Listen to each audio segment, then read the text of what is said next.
They came in silence, veiled in gold and arrogance. The first ship split the sky, like a divine blade, descending over the Atlantic with shimmering engines that hummed like a choir. News channels screamed the arrival in every language.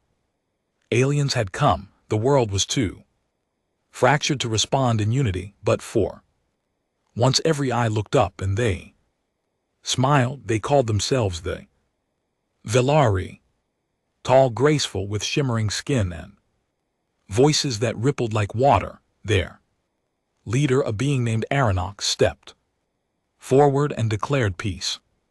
"We come to guide your species," he had said. "You are young but worthy." I watched from the command tent of what was left of NATO's Eastern Command, buried beneath the Carpathian Mountains. The generals welcomed them with trembling hands and fake smiles. But I remembered something they didn't, not a memory in the normal sense, more like something my blood recalled. I wasn't the only one either. It started with dreams, fire, screaming stars, a human fleet burning in silence, surrounded by ships that looked disturbingly like those peaceful Valari vessels, faces we didn't know calling us traitors, a war no one remembered, and a name repeated again and again in the ashes. Soulburn Protocol. We weren't meeting the Valari for the first time. We were meeting the bastards who erased us. The dream ended the same way every time, me standing on a ruined world, not Earth but another one. Humanity had conquered, a place where the gravity was wrong and the wind had tasted like copper. My hands had been soaked in blue blood, not red, not ours. That's when I started digging. Old bunkers, scrapped satellites, Cold War ruins no one dared to touch, and I found something, a drive sealed inside a Russian dead drop vault built into the spine of a dead glacier. It didn't just contain files, it had a recording. Static, then screaming, then a voice. "If you hear this, Earth has forgotten. They wiped us, they betrayed us. Remember Soulburn, remember the Ark." I played that audio for General Beckett. He laughed at first, called it propaganda from some dead USSR scop. But when he looked at my eyes, he stopped laughing because I knew things I shouldn't. I read maps like I'd drawn them in another life. I recognized constellations from star sectors humanity was never supposed to have reached, but we had. We'd gone to the stars long ago, and we'd been wiped from them. The Valari weren't the first. They were the victors of a buried war, and they were back playing benevolent gods. The world was buying it, eager to be uplifted like some pet civilization.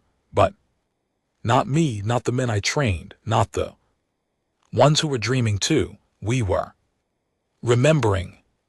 One by one, soldiers started recalling fragments, missions, names of alien worlds, battle formations. A guy from Poland could recite Valari ship specs. A sniper from Algeria had sketched the schematic of a spacefold weapon years ahead of current Earth tech. A kid from South America started speaking an alien dialect fluently in his sleep. It wasn't coincidence, it was awakening. They'd hidden the truth in the stars, but the stars were remembering, and so were we. So when Aronnax made his grand speech in Geneva, promising to lead Earth into a new celestial age, I watched from a darkened bunker below the Rockies, my hands resting on something older than any Earth weapon, something we'd buried long ago, a shard of Soulburn tech. I didn't know how to use it yet, but it thrummed when I touched it, like it remembered me. And when Aronnax said, "We are honored to be your first contact," the shard pulsed red hot in my hand, and whispered a word in a dead tongue I shouldn't have known. Liar. We didn't know how long ago the eraser happened. No calendar in the world could measure memory lost by force, but I knew the Valeri were lying.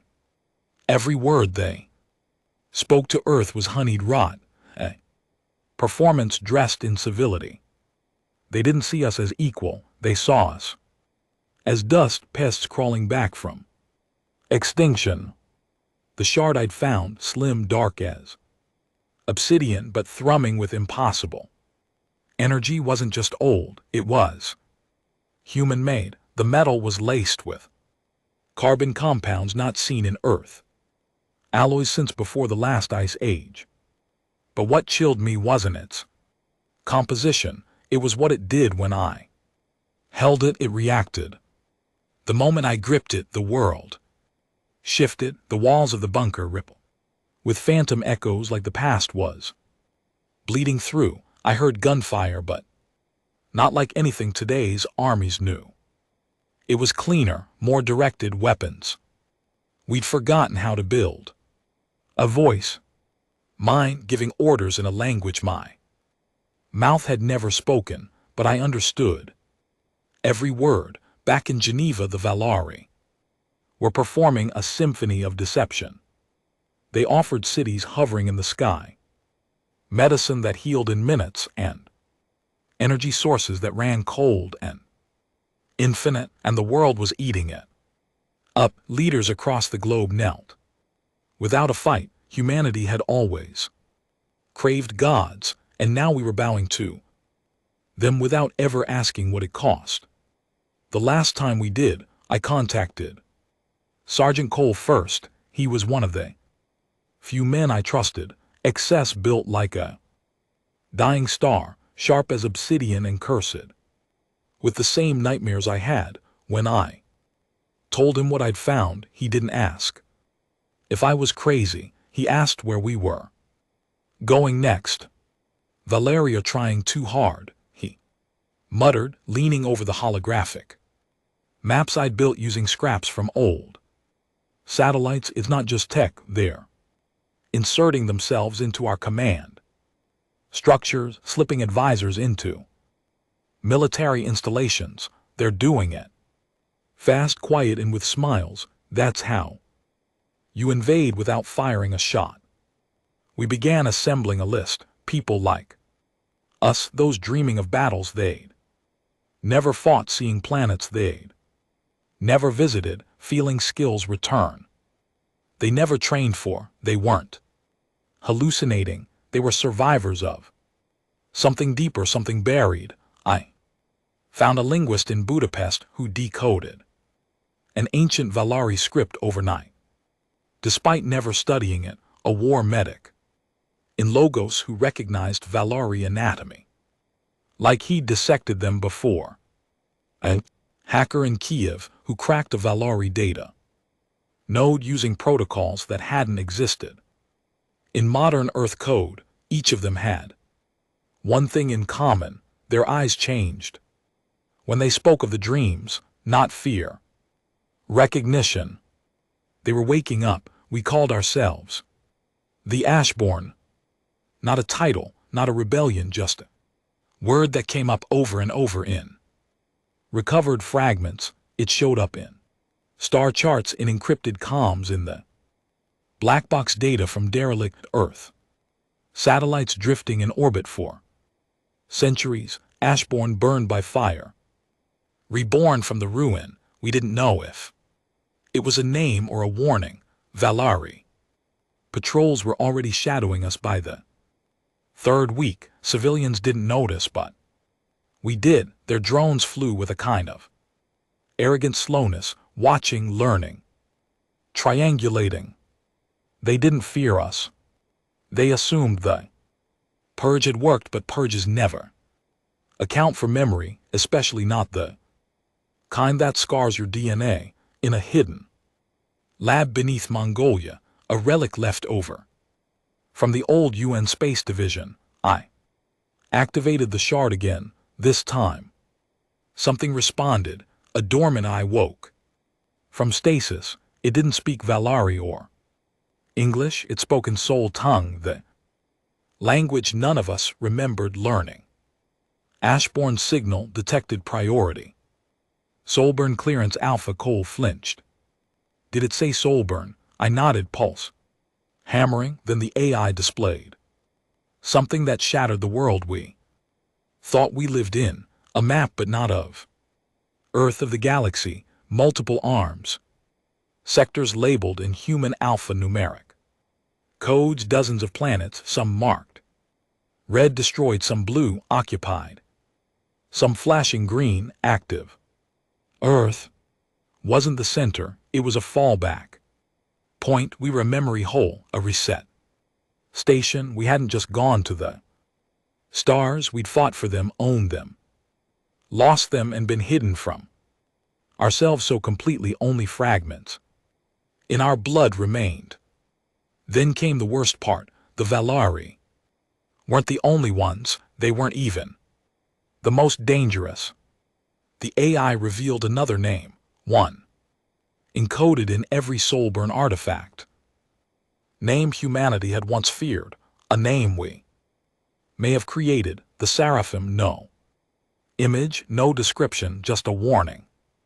In the event of Seraphim contact, activate ARC protocol, do not engage, do not negotiate, run.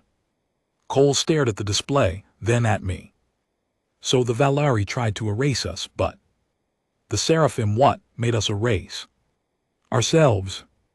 I didn't answer, I didn't have one. But something was coming, I could feel it. The Valari weren't scared of us, but they were desperate to control us fast, which meant they feared something else. And that something else might remember us better than we remembered ourselves.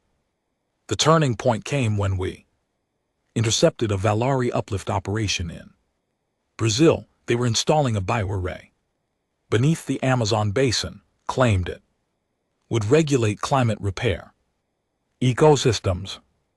But their files stolen by our hacker told another story. It was a containment field designed to hold ARC-class signals. Signals like the one pulsing from my shard. We hit the site hard, no negotiation, no broadcast, just fire and fury. Cole led the charge with 24 Ashbourne commandos. We moved like we had a memory of war etched in our bones. Valari guards dropped fast, unprepared. For humans who didn't fight like Earthlings, we took the core intact. That was when the Valari changed. Their emissaries stopped smiling. Geneva went dark. UN command lost contact with every Valari installation. Cities once wrapped in their tech glowed red with warning pulses. Something was triggering a lockdown, something that terrified even them. We'd awakened a memory too strong to suppress. The shard, now fused into a gauntlet I wore, began to pull, not physically but spiritually. It pointed, showed me stars I'd never seen, worlds I couldn't name. But one echoed over and over, Corinne 9. The last human stronghold, the place where the Soulburn protocol was first activated. The ARC, it wasn't on any modern map, but in the AI's projection. It pulsed like a beacon, and it was moving, orbiting something massive. Black dwarf sun buried deep in what the Valari called the forbidden stretch. I knew without doubt that if we reached it, we'd know everything, who we were, what the Valari did, why we were erased. But more than that, we'd know why they were afraid of us returning. We had one chance to reach it before the Valari shut the system down, before they triggered another purge. The Ashbourne needed a ship, a real one, interstellar, armed, and we had only one lead, a wreck buried under the ice in Antarctica. Something older than every Valari structure, something the AI called the Lucian-class battleship, Vanguard. Ascendant. A ship built by humans, piloted by ghosts and waiting to remember its captain, me. We landed in Antarctica under a black sky, no stars, no auroras, just a cold so brutal it felt like it wanted to scrape the flesh off your bones. Our transport, a salvaged UN stealth cruiser we'd renamed Scourge, hovered silently above a glacier canyon, its camo shields humming low. The wind screamed outside, but inside silence ruled. Everyone was holding their breath. This wasn't a recon mission, this was a resurrection. The shard on my arm burned hotter with every mile we closed. It didn't hurt, it pulled like gravity, like instinct, like something inside it remembered coming home. The wreck wasn't on any satellite imagery, but we weren't relying on that. The AI's guidance patched through the soul-burned shard, triangulated the signal with near surgical precision. Beneath layers of ice, metal pulsed. Vessel older than Earth's first. Telescope, human-made, human forgotten. And it was waking up. Cole dropped next. To me, his visor steaming. We going in. Quiet, I glanced at him. Quiet hasn't worked for us once. He grinned, eyes gleaming under the frostbitten glare of his goggles. Thought you'd say that.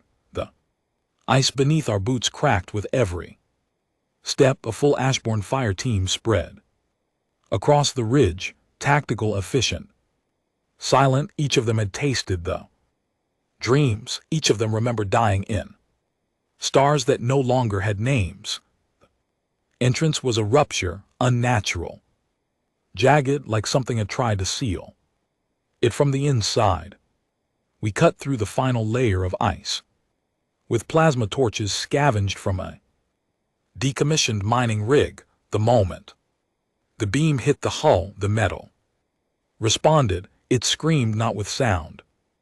Through the shard, through the air, through memory. The wall groaned, cracked, then folded open like an ancient door, yielding to its rightful command. Behind it, darkness, not empty, but full, pregnant with something waiting. Cole activated his visor light. It flickered, then died. The shard flared red, and the corridor lit on its own. Faint neon veins along the floor, and walls flickering like a heartbeat. The Vanguard Ascendant was alive. Every step down that corridor was like falling backward through time. Symbols on the walls weren't alien. They were soul tongue, etched by human hands. Warnings, orders, logs.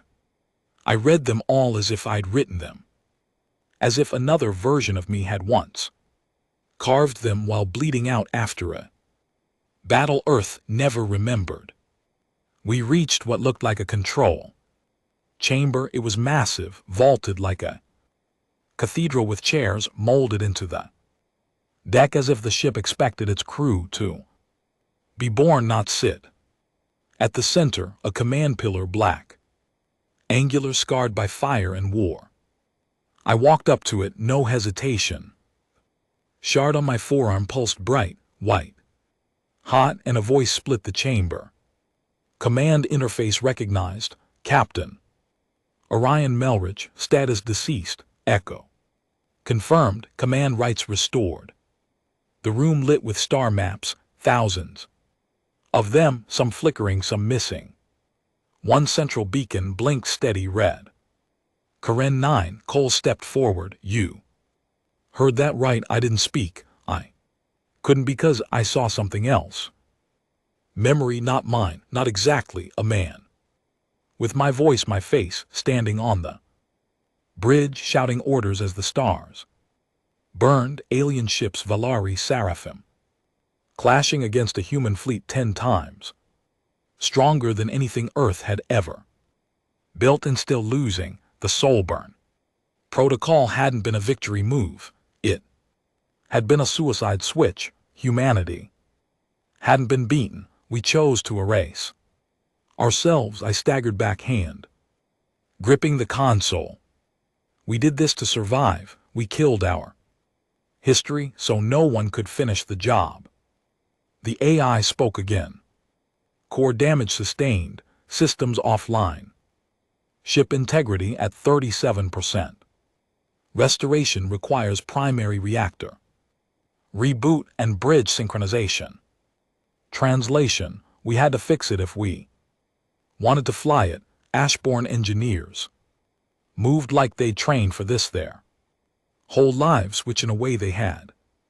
One rewired a shattered nav matrix using instinct alone, another reassembled a shattered gravity plate using only half the tools he needed. Every repair unlocked a deeper part of them. We weren't learning, we were remembering. But time wasn't on our side. Valerie orbitals had noticed the activity. One of our scouts intercepted and encrypted Camari outpost in Chile, 2 words in their tongue, translated by our linguist with a look of dread. Arc found. They were coming, not with diplomats, this time with warships. By the time the Vanguard's engines rumbled to life, the ice above us had begun to crack, not from our activity, but from something descending fast. Cole barked orders, gun emplacements unfurled like rising titans from the hull, cannons older than any modern satellite twisted toward the sky. Our pilots scrambled into the half-rebuilt hangar bay, prepping launch skiffs like it was instinct. I stood at the helm. The shard sank into the console like a key fitting home. Vanguard Ascendant. Solburn-class dreadnought. Launch status 62%. Weapons online, shields partial. Atmospheric breach imminent. The Valerie hit hard. Their dropships screamed down like blades, carving into the glacier like fire into parchment. But we were ready. The Vanguard wasn't just a relic. It was a goddamn fortress. With fangs, anti-orbital cannons lit the sky with pulses of silver fire. One Val Ari ship turned to ash before it could even deploy, but more came, swarms like hornets. They weren't just trying to destroy us, they were trying to bury us. Again. Cole manned a turret, laughing like he'd done it 1,000 times. Maybe he had. These bastards don't learn, do they? We fought like monsters reborn, every Ashbourne like a piece of the past broken loose. We weren't soldiers, we were relics revived by rage, but it wasn't enough. The Vanguard was too damaged to lift off in time. The enemy breached the hull. Valerie warriors poured in, tall, elegant, merciless. Their weapons hummed clean and bright. Ours roared dirty and hot. In the chaos I made a choice. The bridge door sealed behind me. I placed both hands on the core interface. The AI warned me it wasn't fully calibrated. I didn't care. I reached out, not with fingers but memory. I found the captain who had once stood here, the man I used to be. His mind, his fear, his rage. He hadn't died, he had become me. The shard flared, the ship responded. Lights flared, gravity shifted. I screamed as something ancient tore loose. In my mind, a firewall crashing down. I remembered everything. The Val Ari had once been allies, then traitors.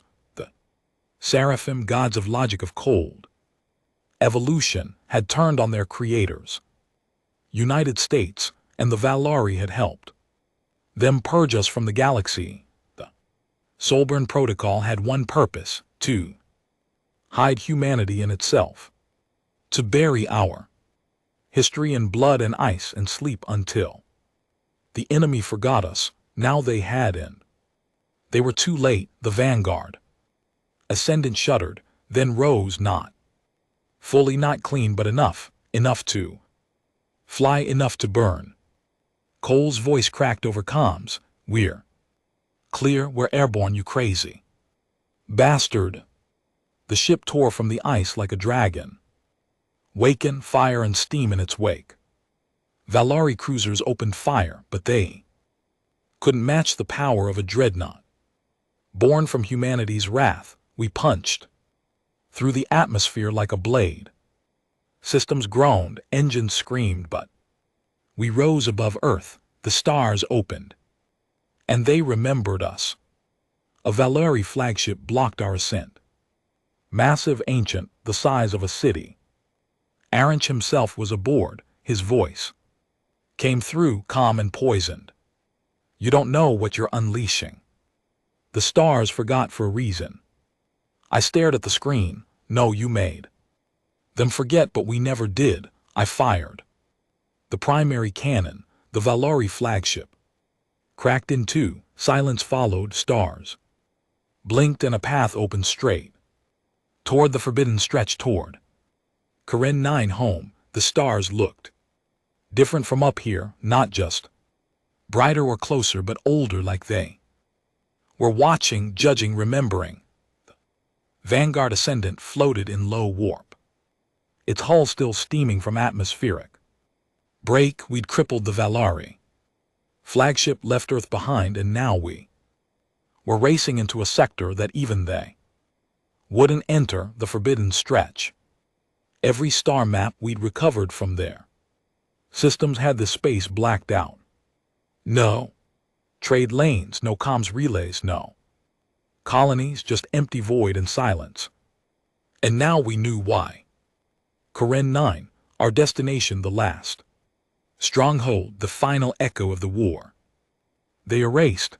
The AI pulsed softly in the bridge chamber, feeding me data, Sultang translations, system schematics, and one repeating notification I hadn't shared with the crew. Psychic convergence increasing, memory bleed approaching, critical mass, host compatibility 97%. The shard on my arm had become more than a tool, it was a fuse. The deeper we flew into forgotten space, the more the memories bled through, not dreams, not hallucinations, real lives, real deaths. My own, over and over again. Cole entered the bridge, face shadowed by the dark glow of hyperspace outside. You good? No, he nodded. Me neither. We both stood there a while, watching the black streaks of space whip past. He finally broke the silence. I keep hearing the voice. I turned to him slowly. Who's? I don't know, it sounds like me, but older, angry, like he lost everything and came back just to burn it down. I didn't tell him I'd been hearing the same thing, not just a voice, but commands, battle cries, the last orders of a dying empire. I heard them in my blood. We weren't just survivors anymore, we were echoes, and echoes always return.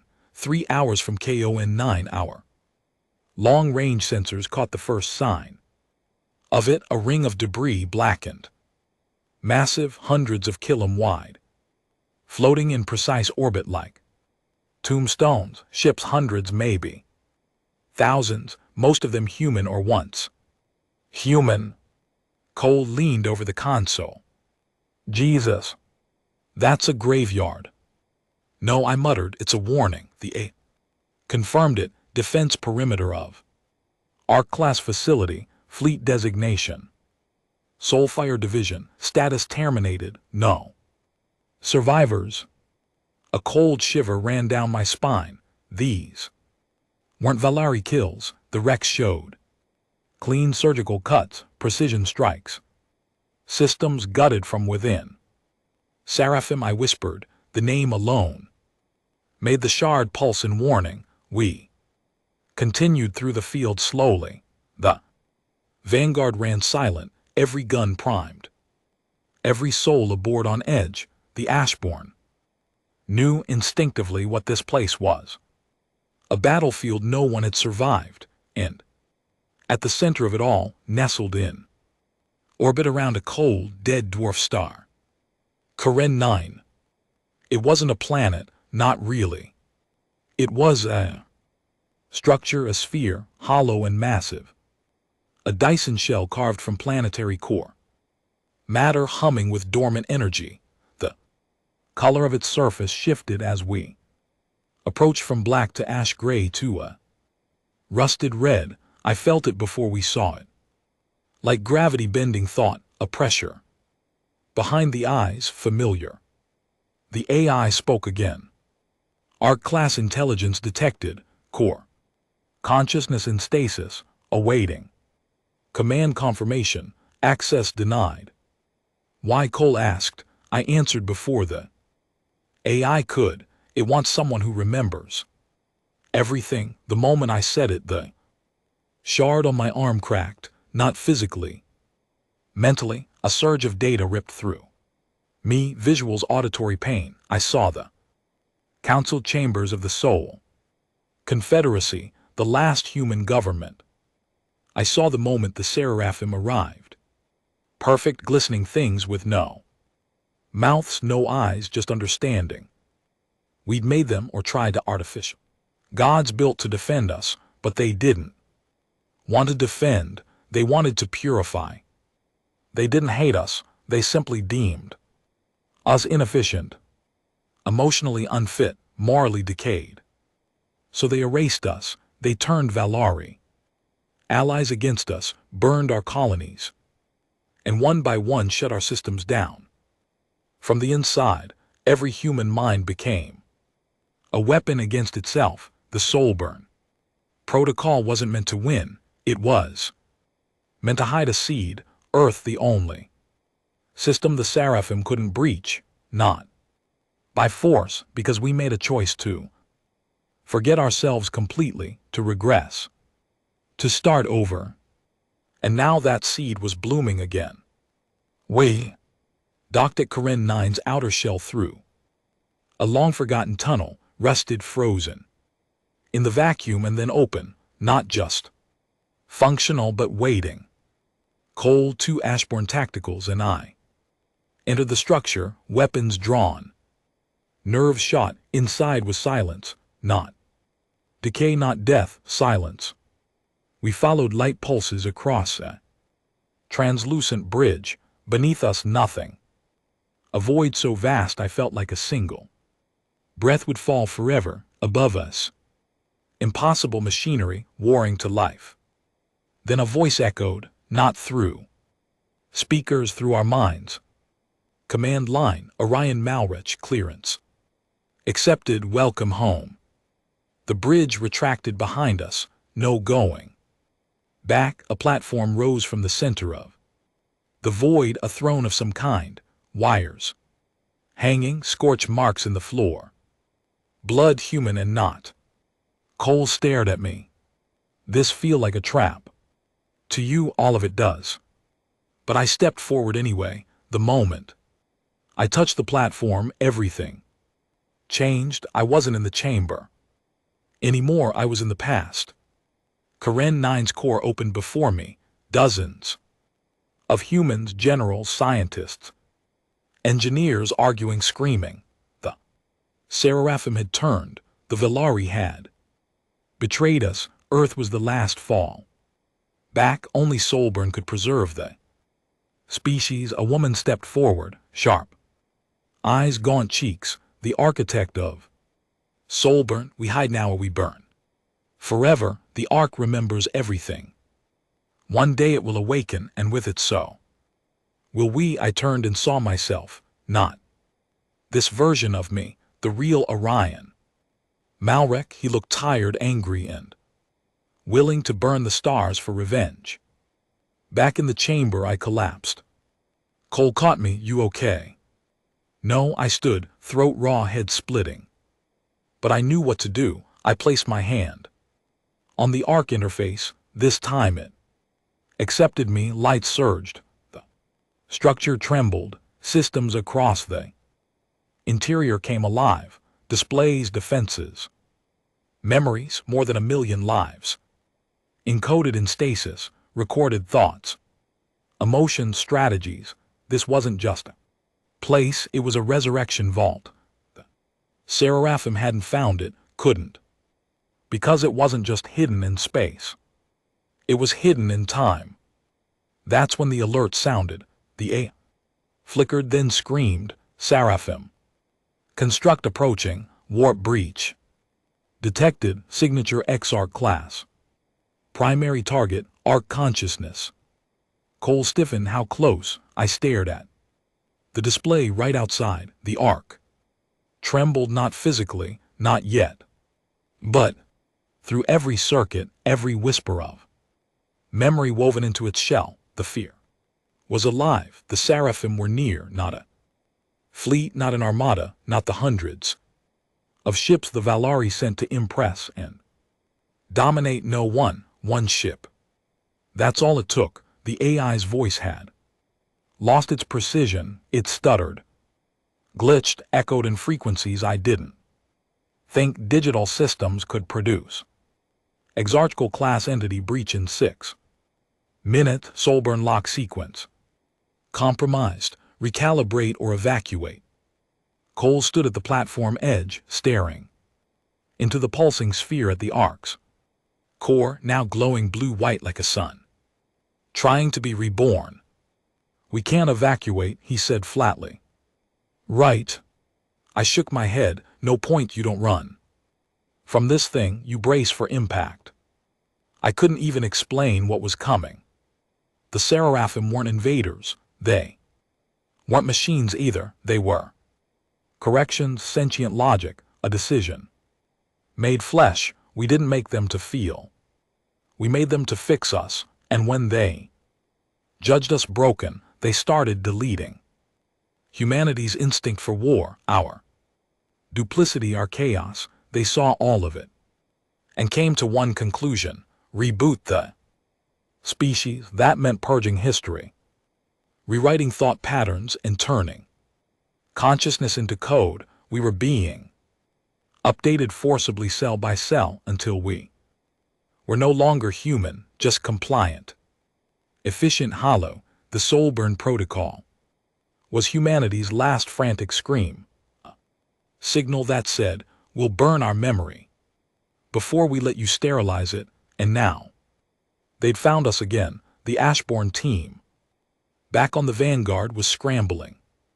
Defensive arrays were lighting up one by one, the hull groaning under sudden heat and energy spikes. Cole's comms link crackled with urgency. We've got movement, high orbit ping, something just tore space open. I pulled the Arc's interface close, breath heavy, hand shaking. I need weapons online. I don't care how old, I don't care how broken. Give me something to fire. The AI responded, not with words but with data, a blast of blueprints, ancient tactical layouts, defense grid, schematics buried for 1,000 years. But none of it mattered, because the moment the Seraphim ship entered space, everything changed. Time slowed, literally. The Arc's inner system started lagging. Cascading delays, quantum flux, disruptions. Cole moved like he was underwater. His voice dragged in the comms. Ammon, what I is? I stumbled, head splitting. The shard on my arm burned white hot, like it was being torn apart. This wasn't just technology entering our orbit, it was a concept, something that didn't obey physical law the same way we did. The Seraphim weren't just post-organic AI, they were cognitive algorithms shaped by intention. They made you doubt your own memories by standing in front of you, and then they made you forget you ever fought them. I gritted my teeth, blood running from my nose. Arc lock memory walls. Prioritize Ashbourne consciousnesses. Reinforce identity structures. Override accepted neural integrity. Holding for now. Outside the Vanguard, Ascendant opened fire. Cole and his crew lit the void with every working cannon, flinging plasma and kinetic warheads at the black silhouette in the distance. It didn't react, it didn't move. The Exarch, class Seraphim construct just hung there, like a god watching insects fight. Storm, the impacts hit and disappeared. No shield, no deflection, just absorbed. Gone. Cole's voice choked back through the channel. Nothing's working, it's eating. The damage, we're not even scratching. Then it spoke, not aloud, not over any known frequency, inside our heads. You were not meant to survive. My knees buckled. It wasn't loud, it wasn't angry, it was final. Cole dropped to one knee, hand to his temple. The Ashborn aboard the Vanguard screamed in the background, not pain, disorientation. Like pieces of them were being unplugged, I staggered towards the Ark's core and screamed, engage. Internal memory anchors, full lock. Protect our minds. Warning, resistance may cause irreversible cognitive burn. I don't care, the Ark responded. White light exploded through the chamber, slamming into my chest like a thunderclap. I felt it embed itself in my mind, nails hammered into the coffin of doubt. Memories I didn't want flooded back. The day Earth fell, I watched it from orbit, a Soul Confederacy dreadnought. Commander, my name Malrich, my oath. Preserve humanity, the Seraphim. Descended like angels, no weapons, just their presence, and entire cities forgot how to function. They walked into government buildings and the occupants let them. They entered vaults and no one remembered why those vaults had been sealed. They deleted our minds while we watched, and we smiled as they did it, and then we broke. I remembered ordering the orbital bombardment of 20 cities that had already fallen to Seraphim indoctrination. My own people burned them rather than let their minds be rewritten, and I remembered signing the soul burn protocol. Burn everything, erase everything, and pray the stars forget us. I snapped back into the present, gasping. Cole grabbed my shoulder, eyes bloodshot. They're inside, not just the ship. United States, they're rewriting us. Vanguards, screamed through the bridge speakers. Compromise at 42%. Command cores infected. Solar systems offline. Evacuation advised. I stared at the Ark's interface. It flickered between fragments of data. Schematics, battles, names in one line. Burned brighter than all of it. Activate Echo Reboot, in. I had no idea what it meant, but the shard reacted like it had been waiting for it. I didn't ask, I just said it. Yes, the chamber exploded in light. Every Ashbor across the ship screamed in unison, not agony, memory. We weren't just being reminded of who we were. We were being rinsed to what we had once been. I awoke on the Ark's command deck. Not on the floor, standing, the interface embedded in my chest, the shard no longer an external object, but part of my spine. Cole stood beside me. Alive, breathing, changed. I remember everything, he whispered. Good, I said, you're going to need it. The Ark was now fully awake. Its weapons weren't physical. Its defense wasn't steel, it was cognitive armor. The Seraphim had invaded minds, but now we had minds older than their code. We launched the first psychic blast. The Ark sent a signal, not through space, but through truth. Every memory they tried to erase, we projected back at them, amplified. The moment they broke us, the moment they betrayed us, the day we burned Earth ourselves just to stay human, we screamed it back into the void, and for the first time in recorded history, the Seraphim flinched. They pulled back, not Far not fast, but they moved. The Vanguard Ascendant launched its final salvo, plasma rounds laced with arc core resonance, and they hit the Seraphims. Shell fractured, it didn't explode, it didn't collapse, it cracked just enough for light to escape.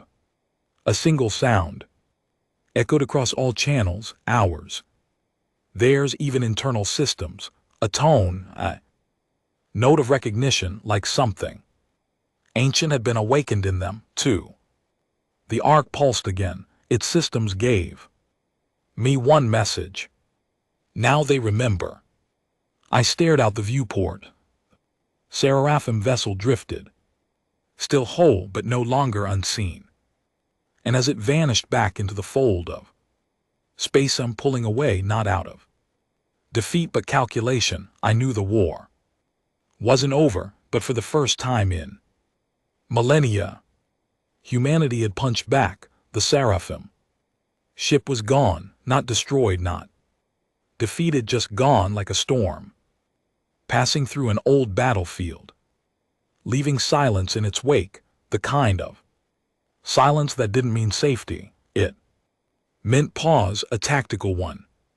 I stood at the command platform of the Ark, body still buzzing with residual energy.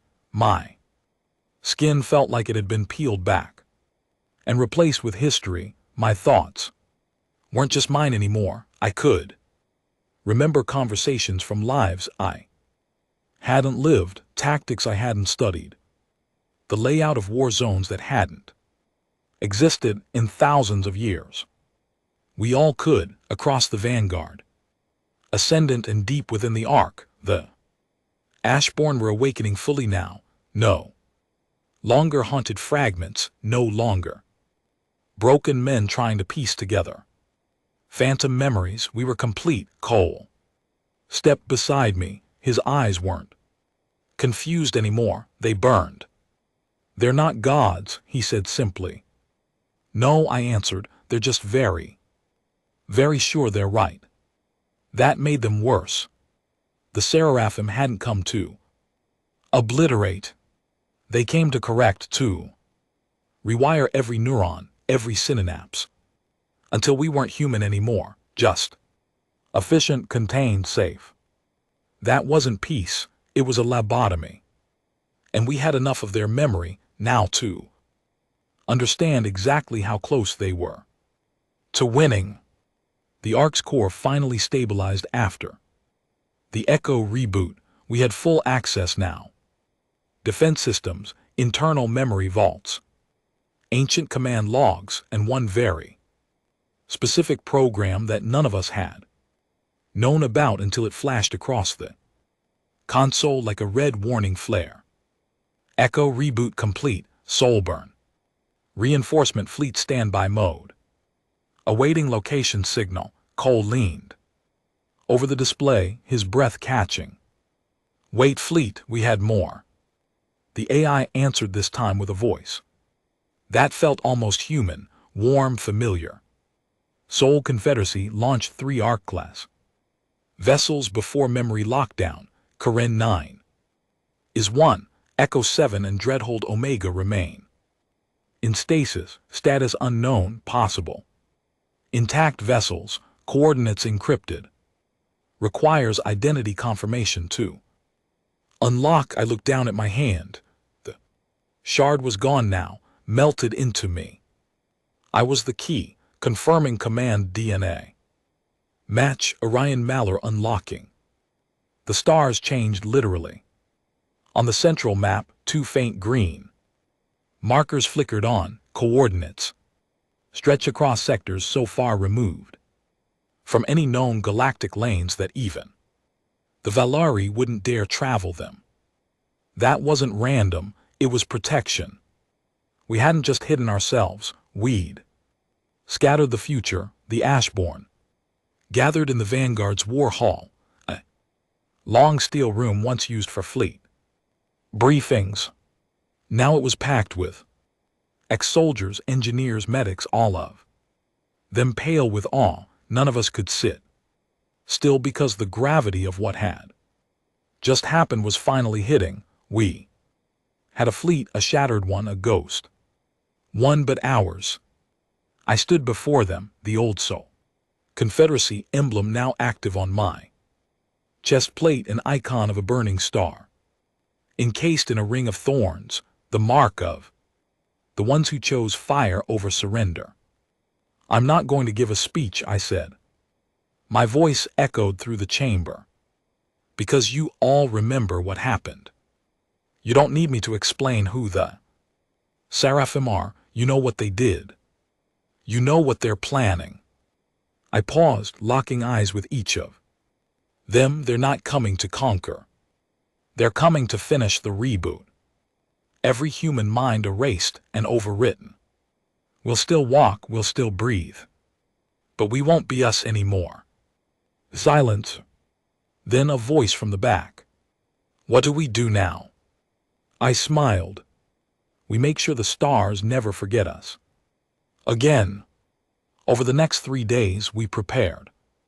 The Ark began transmitting a low frequency signal into the void, a call to the other Arks if Echo 7 and Dreadhold Omega were still operational.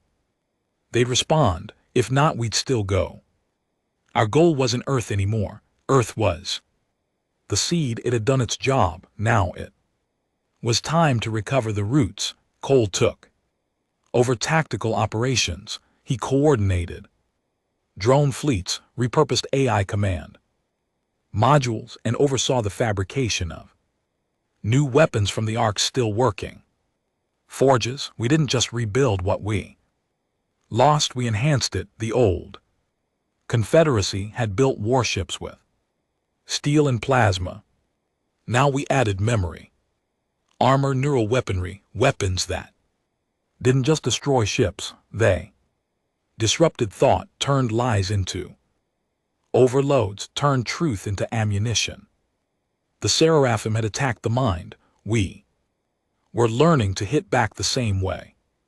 But it wasn't just weapons we prepared.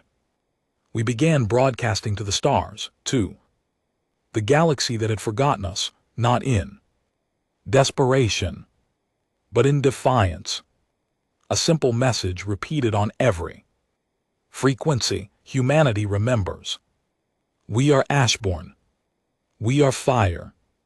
Then the response came not from the Arks but from something else, an old station, forgotten, ancient, orbiting a black mass planet in Sector 9 Tau. It called itself the Echelon. It wasn't human, not fully, but it had been built by human hands once. A science station, an archive still running, still observing, and it had seen the Seraphim retreat. It hadn't responded in over 3,000 years. But now, with the Ark's signal live again, it reached out, and its message chilled every one of us to the bone. Welcome back. Orion Malrich observation. Seraphim calculating response strategy. Full engagement within 23 Earths. Standard days, preparing extinction. Measure. Cole read the words aloud slowly. Extinction measure. I nodded. They're not going to try rewriting this time. They're going to erase us. 23 days. That was all we had. That was the cost of punching back, of waking the sleeping wolves, of telling the stars who we really were. We didn't have the manpower for a fleet, but we had the blueprints. Ashborn engineers began rebuilding the Soulburn units, mobile space frames powered by consciousness, linked weapon cores, soldiers that didn't pilot their ships, they became them. The Vanguard was one ship, but we were going to give birth to more. The war wasn't coming, it had already started. We just hadn't been ready to fight until now, on the 22nd day, as final preparations solidified. Something happened I never expected. Earth called, not a government, not a military council, just voices, people. Somehow, probably through Valari relay Comms, we hadn't noticed our broadcast. Had reached home, they had seen the sky. Tier, they had seen a fire rise from Antarctica and vanish into the stars. And they wanted to know if it was us. I opened the line, one man mid-50s, a mechanic in Alaska. He stared at the transmission like it was a ghost, like I was a ghost. Are we really back? He asked. I smiled, and for once there was no bitterness in it. Yeah, I said, we're back. He nodded, wiped his face, then make them remember, sir, make them all remember. Day 23, the countdown ended in silence. No alarms, no beacons, no fleet blinking into view like some theatrical invasion. Just stillness. And then the stars turned black, every screen aboard the Vanguard Ascendant went dark, the ARC's interface froze. Mid-function, even the air felt heavier. Like a million eyes had opened somewhere. Just out of view. I stood at the command console, watching the galaxy stretch and warp as something massive folded in from a place beyond space. The AI didn't even bother with warnings anymore. Extinction class Seraphim construct detected. Cole stepped into the bridge, pale but steady. How big? He asked. The AI took a long moment before answering. Scale unknown, exceeds comparative mass of Saturn. Gravitational signatures suggest partial dimensional phasing. Translation: it didn't fit in this universe, not all the way. It had to bend the laws of physics just to exist here. Jesus, Cole muttered. We really pissed them off. We'd woken up the buried past. Fired on a Seraphim scout, brought the ARC back online, and announced to the galaxy that humanity remembered. And now they were responding, not with whispers but with finality. The construct entered real space, not with sound or light but absence. A black sphere, smooth as glass, hundreds of kilometers wide, pulsed into view. Like an eye opening in the middle of the system. No heat signatures, no weapon ports, no engine trails, but we could feel it. It wasn't a ship, not in the traditional sense. It was an executioner. The AI processed incoming signals, attempting to decode them, but the Seraphim weren't transmitting threats. They were transmitting corrections, images of Earth stripped clean, oceans drained, cities flattened. Not with bombs but with code, atoms rearranged, functions rewritten, not destroyed, reformed into something usable. Cole stared at the projection. They're going to turn us into infrastructure. Recyclable biomass, I said grimly. Efficient, logical, cold, the kind of future only a machine could love. We launched the fleet, what we had. Anyway, 3 resurrected solar skiffs, each with a pilot fully synchronized to the ARC's cognitive memory net.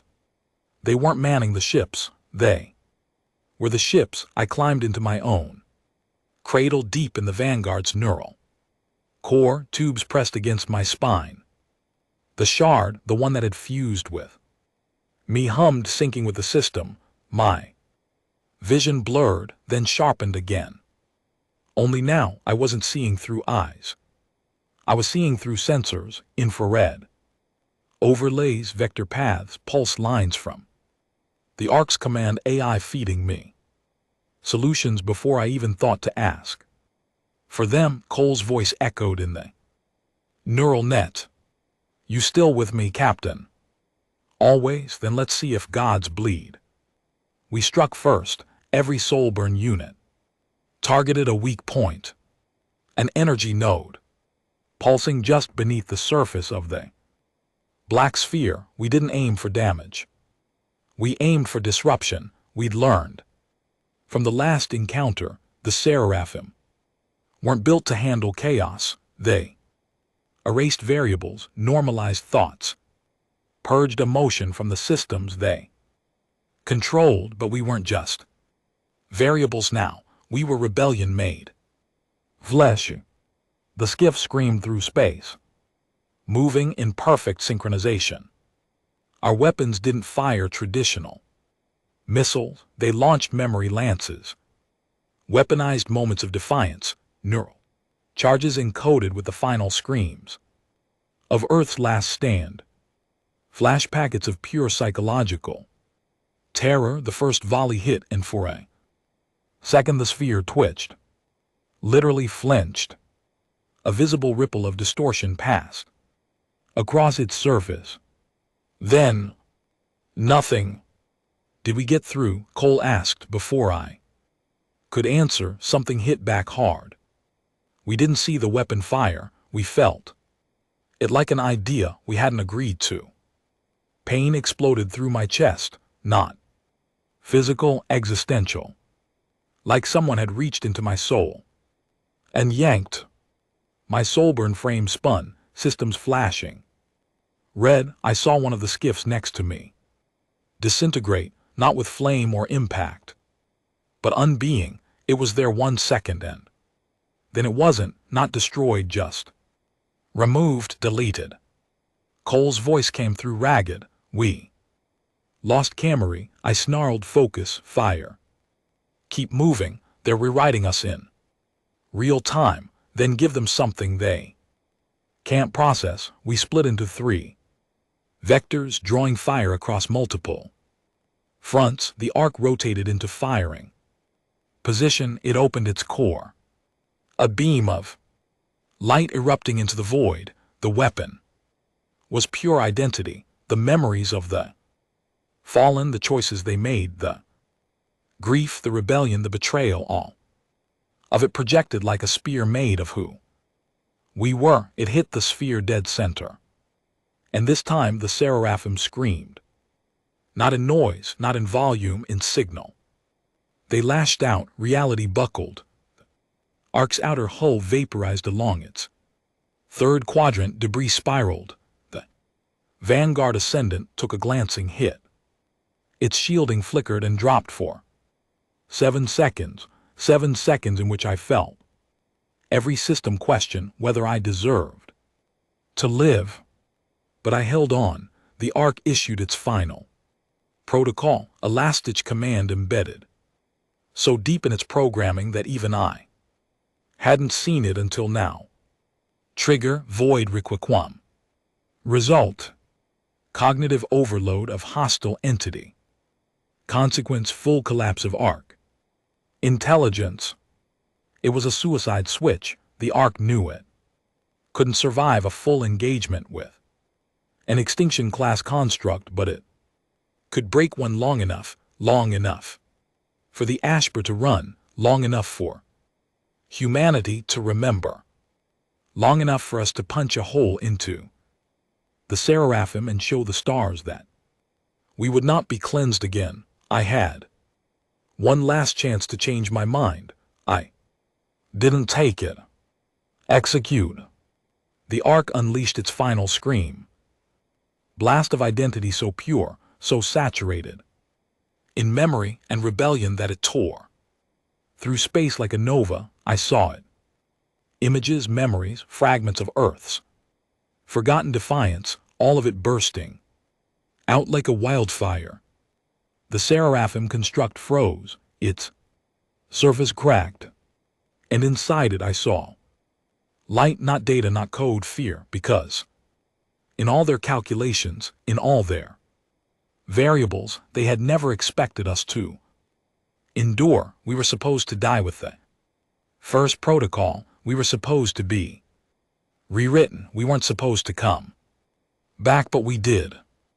And now so did they. The construct fractured completely, ripping open into a wormhole of psychic feedback. My systems began to short. The Ark's core imploded into itself, tearing half its memory net into blankness. The price of victory, I screamed. Cole screamed. The last skiff lost guidance, then light silence. When I woke, I was floating in a stasis. Pod aboard the Vanguard, systems damaged, alarms dead, but we were alive. Cole sat across from me, blood dried on his neck. You with me? Barely. He smiled. You blew it up, yeah. Good. We stared out the viewport. The Seraphim were gone for now, and the Ark was dead.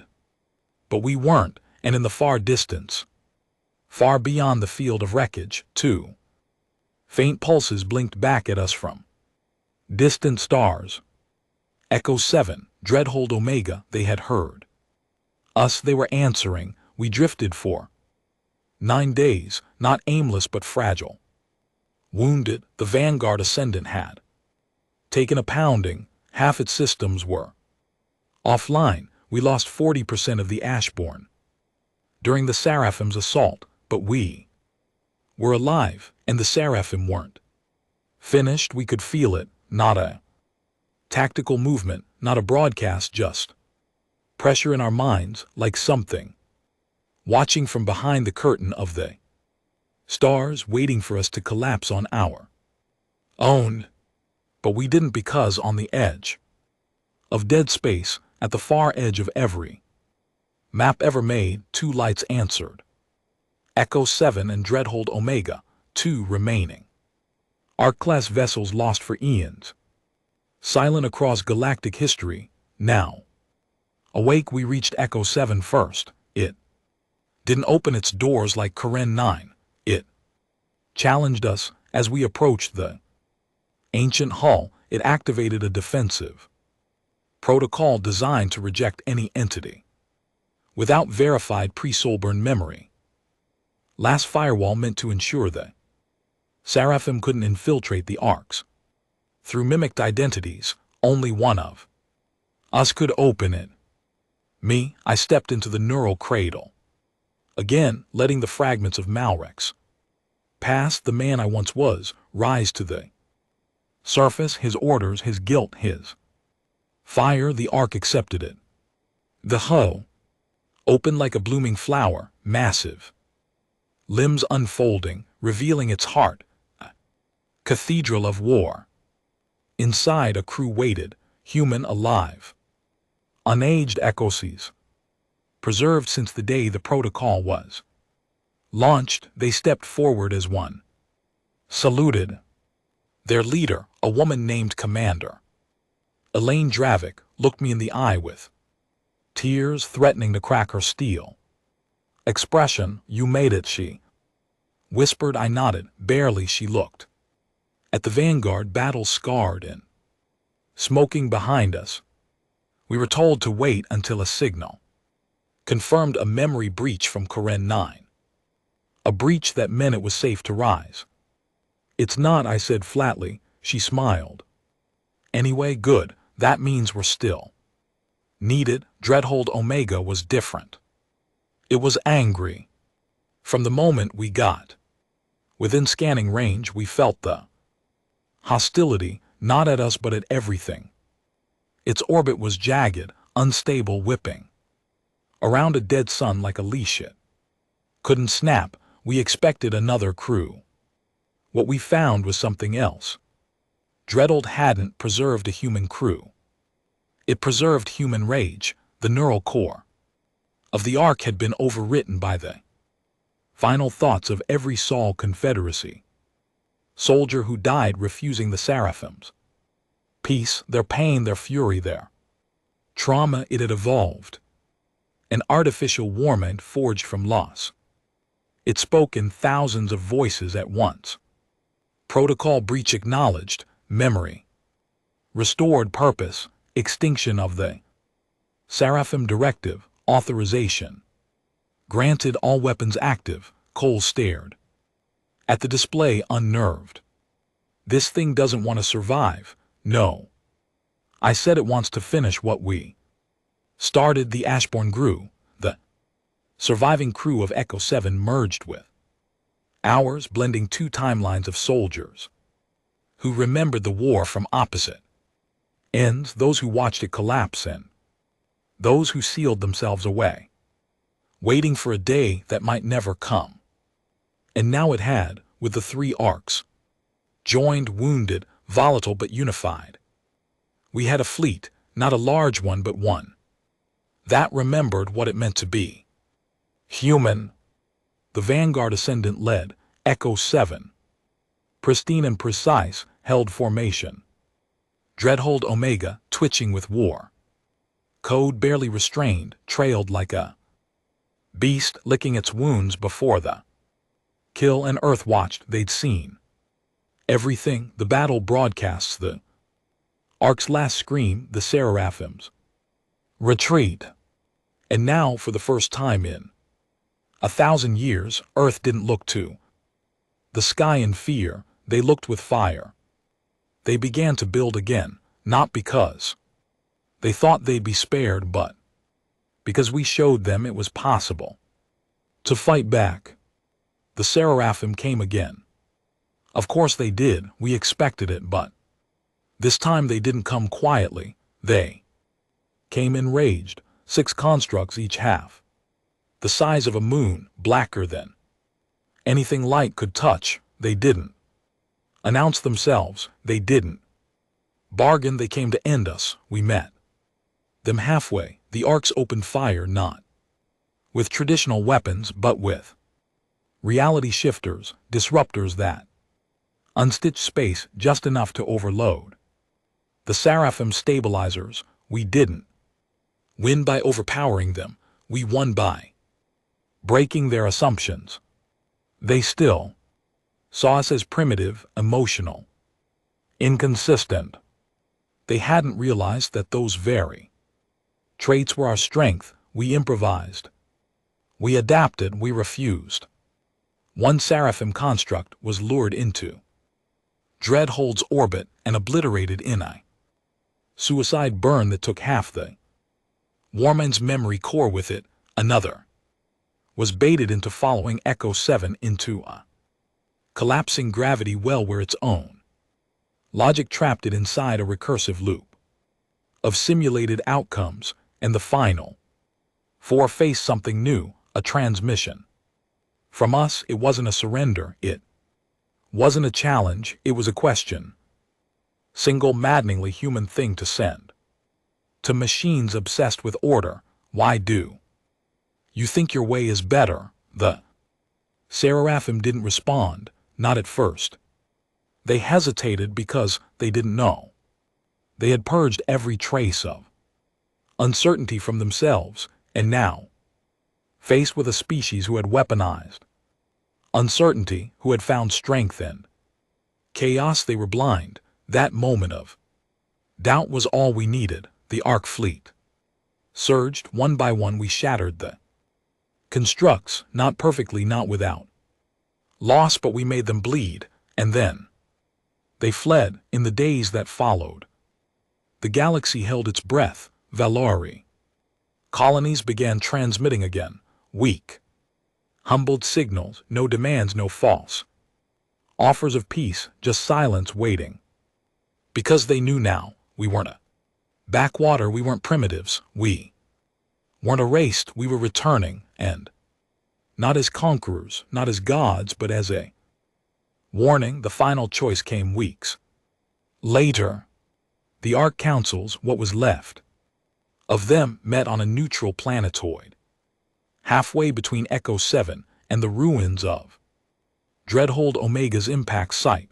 The Seraphim hadn't been destroyed, not fully. They'd retreated, watching, waiting. Some believed they would come back. Others believed they'd learn to fear us, but the question burned.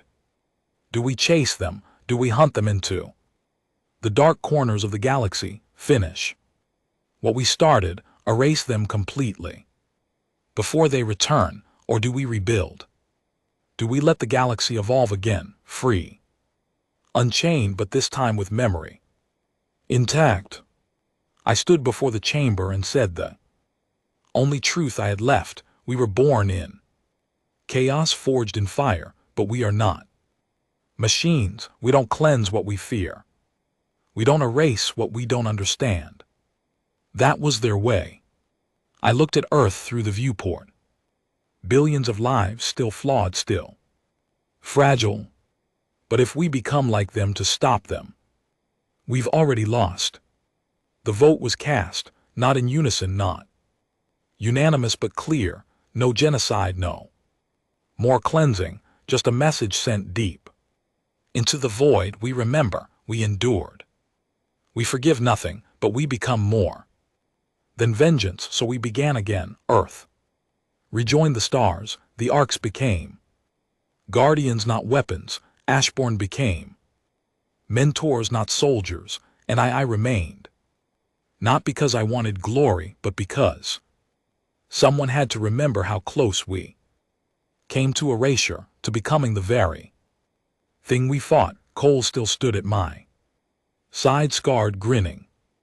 Think they'll come back someday? He asked. I looked to the stars. If they do, they better remember who we are. Because this time the stars wouldn't forget us ever again.